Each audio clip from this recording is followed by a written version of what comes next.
Good afternoon. Welcome to Board of Assessors meeting Tuesday, January 29th.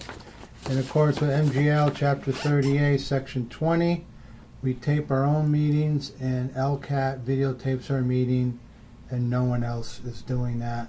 And today's meeting is sponsored by Linda. So, and now we will review the minutes from January 15th. Bill Johnston. Mr. Chairman, I have reviewed the minutes of the January 15th meeting for both the open session and the executive session as to form and content, and I find them to be in order, and I move that they be accepted. Second.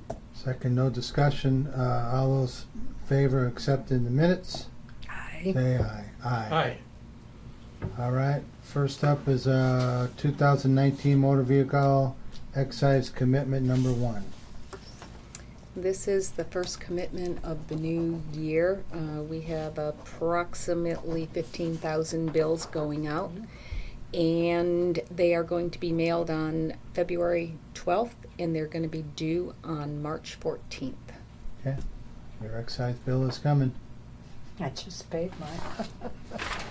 I just had a new car.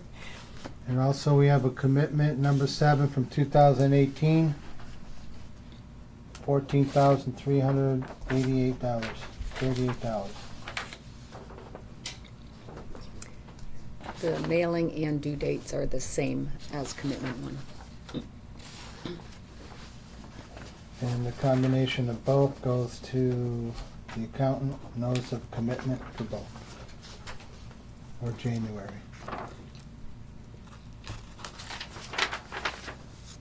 And we're right on to director's report. No? Yep, no. Unless you want me to check on that. I just had mine out of order. All right. So last week I watched a Registry of Motor Vehicle webinar. The Registry of Motor Vehicle is changing their whole platform in motor vehicle excise along with many other functions to the registry. And their new software will be coming in a different file format, which is a little concerning because we directly get that file and upload it into our software. I have contacted the registry and let them know what we use and to try to make sure that the process in the file format remains the same, or at least Munis is aware of it, because Munis is a software that deals with many, many municipalities in Massachusetts. I also contacted our IT department for our the person who deals mostly with Munis to keep them, on top of it. They do, once the system does go live, and hopefully we have no issues with the uploads, it is going to give municipalities more ability to make changes, like if you have a garage code that's incorrect, we're going to be able to assist people in that. Fix mailing addresses. Sometimes when you go to buy a car at a dealer, they might put your wrong residential or mailing address in. So that'll be very helpful instead of having to send them back to the registry. I looked at it as the registry is asking us to help them to better their information. That's not till November though? It's the trial will be in July, and Okay. it goes live in November. Alrighty.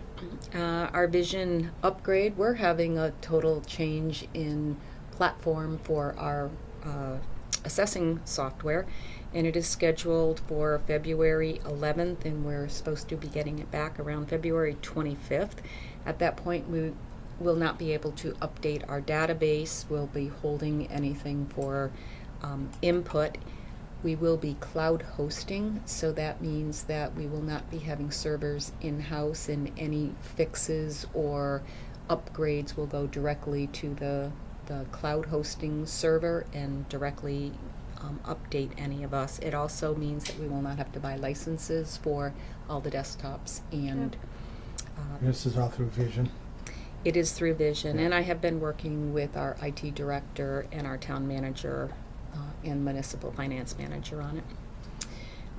Forms of list, I just do a constant reminder that anyone who has business personal property, forms of list are due no later than March 1st. We have been getting quite a lot of traffic We send out little orange postcards to remind people, and we are amazed at how many we have already received this year. So it really seems to be helping us. We did a lot of inspections 2 years ago. Personal You still doing property. those? We did it, I believe we're into the third year of doing that full list and measure of all personal property, and the Department of Revenue is now requiring us to do it every 5 years as opposed to every 10 years, so we do have to get that started up again. We're still trying to work on our residentials, which is a requirement of every 10 years, so prior to our next recertification, which is in 2023, we have to do a full list and measure of all personal property again and complete all residential homes that haven't been visited within 10 Is years. this part of the inspection that the Bishop Associates can do? Yep. Because the last person, I don't know who that was. We had a person who worked for Mayflower who was Okay. very good. So And- Bishop can do personal property, Yep. okay? Great. So, and then we would be getting into, we did get the preliminary cherry sheets. The governor has released his first line of what he would propose for a budget. And I did have it's approximately a 7% increase over fiscal year 2019. But as we all know, it's going to go through many sessions and before we get any final numbers. So I did provide them for you, Yeah. but nothing's set in stone until probably close to July or sometimes after that. So that's what I had.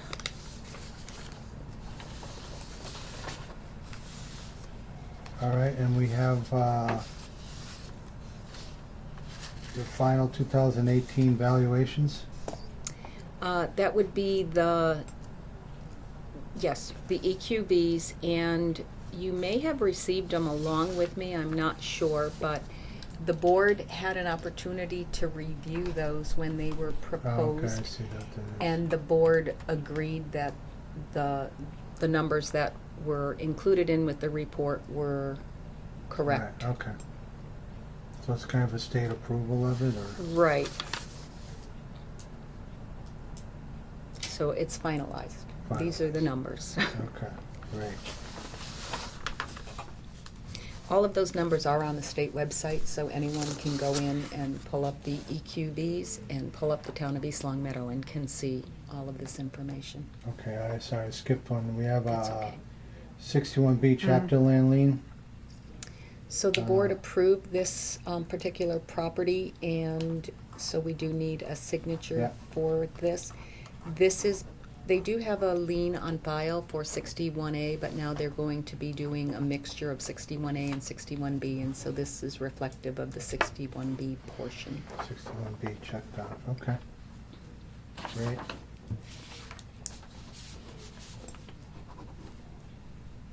Anything else to add to that?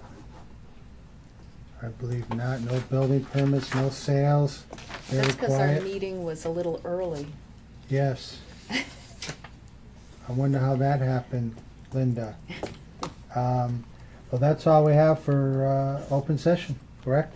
That is. Make a motion to go into executive session to discuss motor vehicle excise abatement applications, some exemption applications, abatement applications, and we will only be returning to open session to record our votes. Take a roll call vote here. Bill Johnston, Yes. Marilyn Gadini, Yes. Marty Grudgeon, yes.